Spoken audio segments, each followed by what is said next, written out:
guys, I think we should just call it a day. You know what? Let's call it a day. For me, I've given up on top four. Let me just be honest. I've given up on top four. If we can manage to get a result versus Liverpool and Chelsea, which I highly doubt, okay, it's over. Top four is gone. I'm sorry. Let's not even try to beat about the bush. Top four is gone. Let's start training for the FA Cup and hope for the best. So hi guys, welcome back to my YouTube channel, Football with Priscilla. I'm Priscilla, obviously. So hi guys, welcome back to my YouTube channel. So ladies and gentlemen, today I just want us to talk about the Manchester United versus Brentford game. But before we get into the video for today, make sure you share, like, and subscribe. Make sure you share, like, and subscribe, and do turn your notifications on, ladies and gentlemen, to know when next I post a video. Now listen.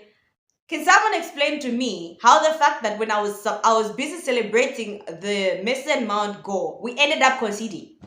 I didn't even blink. Listen, I took a video. I was busy screaming. I was like, okay, I'm about to post this video of me celebrating Manchester United's goal. Lo and behold, before I could even press send, we conceded the goal. How we were unable to focus for 1 minute is beyond me. Do these players know what's at stake?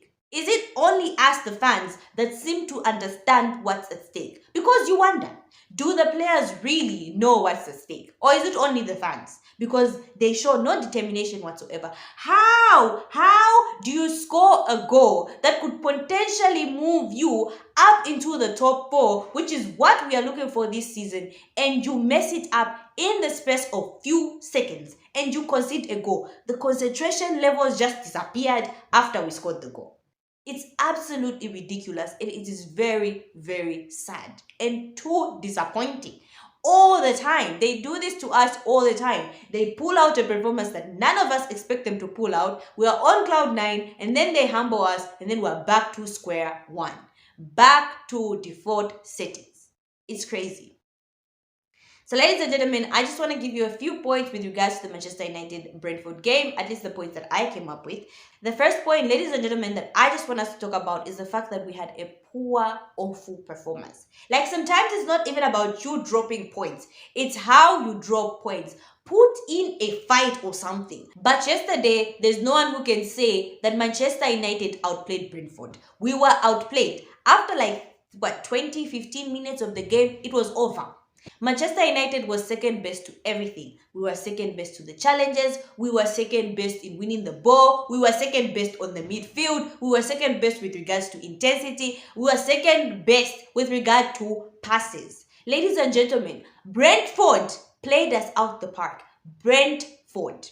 And this has been a recurring and running theme for Manchester United. Fulham outplayed us. This has been happening. We have had West Ham outplay us. We have been winning by chance and individual brilliance from August last season, and this is March.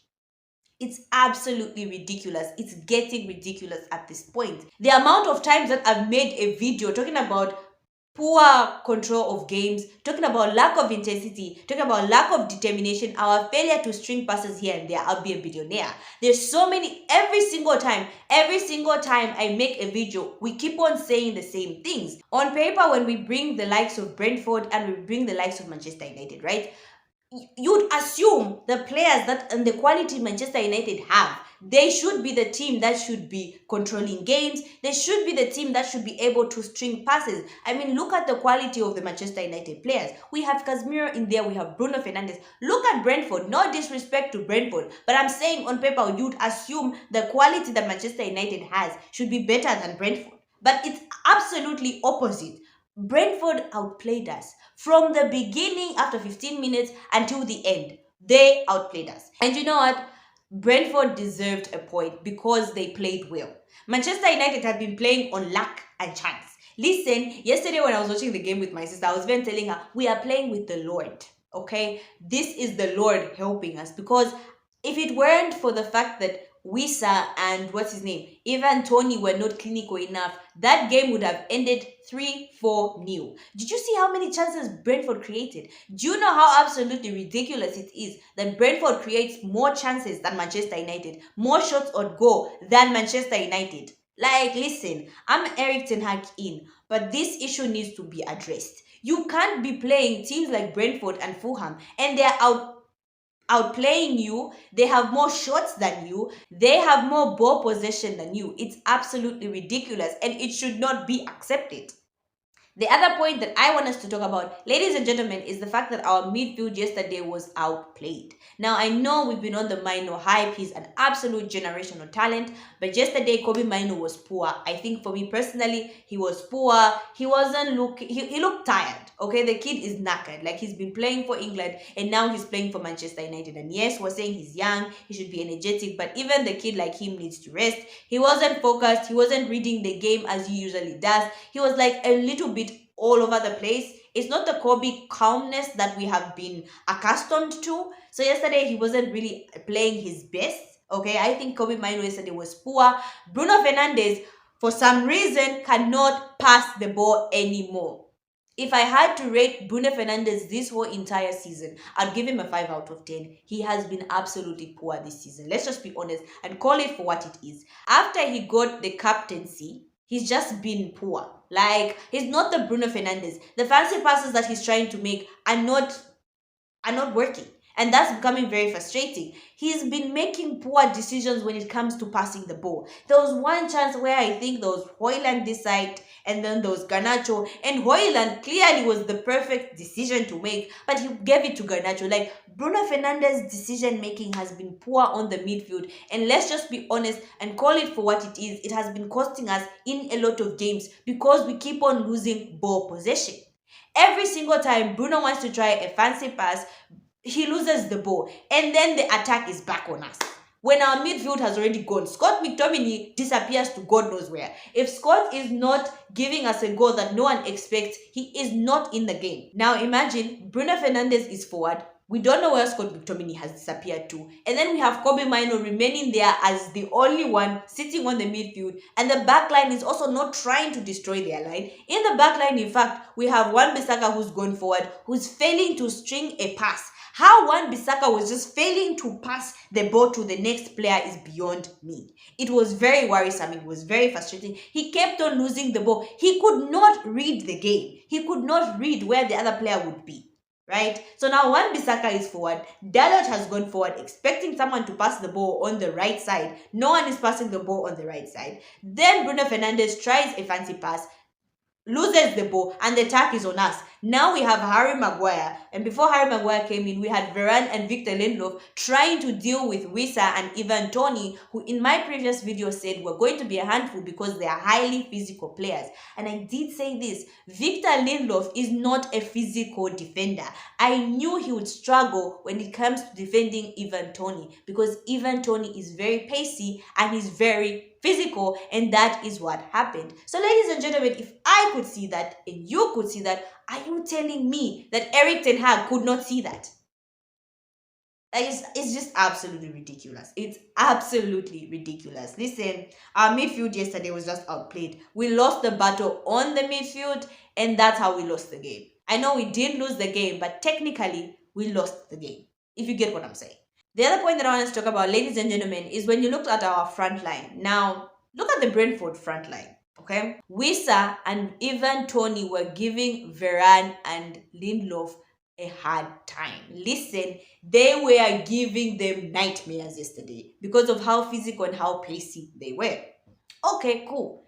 Let's flip the script and look at Manchester United. Our 3 forward players. What did they do yesterday? What did Marcus Rashford do? What did Garnacho do? And what did Rasmus do? If Marcus Rashford finds a defender that can match him pace for pace, he is out of the game. The dude is always running into dark alleys. Like, Rashi, just pass the ball. Sometimes it should just be that simple. Pass the ball. He tries his skills here and there. We lose the ball, and then possession is back with Brentford, and they're attacking us. All the time. He's always losing the ball. He's always running into dark alleys. Pass the ball, Rashford. Garnacho, granted, has been an absolute amazing player for us this season, but yesterday he just looked tired, and I understand why Erik ten Hag took him out yesterday. He looked very, very tired. Garnacho was not up to par yesterday. He was very poor. Rasmus, also for me, I think is playing through injury. He doesn't look 100% fit for me. And with that said, he plays with players that don't want to pass him the ball. Manchester United is a team that has wingers that act like strikers. Okay, if Rashi is not running to a dark alley, then there's Garnacho who doesn't want to pass the ball, who only pass the ball when he sees that he's unable to score and then make a horrible pass. Do you know how frustrating it is? And can we keep on saying truly and honestly, ladies and gentlemen, that they haven't learnt each other from August, right? Granted, Hoyland was fit somewhere in November, September, I think, till March, and you're telling me they don't know each other. Look at how Martinelli, Saka, Gabriel Jesus play. Even when you remove Saka, look at how the team plays still when you bring in the likes of Trossard. Like, their forward line, Arsenal's forward line is very fluid. Very good. Our forward line, oh my God. It's like they don't know each other. It's like they're playing with each other for the first time every single time. And it is getting frustrating at this point. I honestly don't know what the solution is. I don't know if the solution is for Erik ten Hag or Manchester United to buy a new set of players in the forward line. I have no idea, because listen, we can't be talking about the same thing every single time, which is what has been happening, right? So last but not least, ladies and gentlemen, I want to talk about the fact that Erik ten Hag made changes a little too late for me. I think he made changes in the midfield a little too late when he brought in Casemiro. I think 60th minute he should have brought in Casemiro. And even if Casemiro is not fit, where is Sofian Amrabat? Like, what happened to Sofian Amrabat? I don't understand.